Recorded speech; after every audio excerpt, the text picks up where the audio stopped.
সাল্লাল্লাহু আলাইহি ওয়াসাল্লাম তিনি কি বলছেন যে লা আকসিরু মিন যিকরি আমিল্লা জাতিল মাউত, তোমরা মৃত্যুর কথা বেশি বেশি স্মরণ করো, কেননা মৃত্যু মানুষের জীবনের স্বাদকে ধ্বংস করে দেয়, মানুষের আশা আকাঙ্ক্ষাকে ধ্বংস করে দেয়, মানুষের চাওয়া পাওয়াকে ধ্বংস করে দেয়।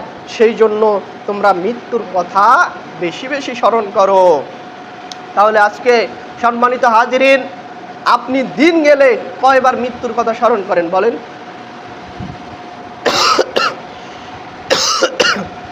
আপনি দিন গেলে কয়বার মৃত্যুর কথা স্মরণ করেন? কয়বার মৃত্যুকে নিয়ে গবেষণা করেন? কয়বার কিয়ামতের কথা আপনার মনে আসে? কয়বার কবরের কথা আপনার মনে আসে? আপনার একবারও মনে আসে না।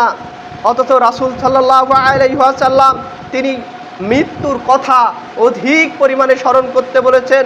তিনি মৃত্যুর কথা অধিক পরিমাণে স্মরণ করতে বলেছে।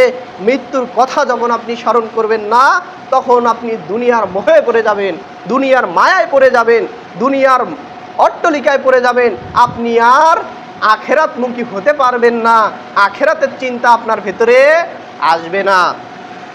তাহলে আপনি যত মৃত্যুর কথা স্মরণ করবেন, ততই আপনার লাভ হবে, ততই আপনার কল্যাণ হবে। আপনি মৃত্যুর কথা যতই স্মরণ করবে, আপনার মনটা শীতল হয়ে যাবে, আপনার অন্তরটা নরম হয়ে যাবে। আর মৃত্যুর কথা যখনই আপনি স্মরণ করবেন না, আপনার মনটা আল্লাহ সুবহানাহু ওয়া তাআলা শক্ত করে দিবে, কঠিন করে দিবে। আপনার ভিতরে অনুশোচনা বোধ আসবে না, আপনার ভিতরে সহানুভূতি বোধ আসবে না, আপনার মনটা হবে কঠিন এবং জটিল। সেই জন্য আপনার মনকে নরম করতে চাইলে অধিক পরিমাণে আপনি কবরের কাছে যাবেন। কবরের পাশে দাঁড়িয়ে যখন আপনি দাঁড়াবেন, তখন আপনার কবরের পরিস্থিতির কথা মনে আসবে, তখন আপনার কবরের ভয়াবহতার কথা মনে আসবে।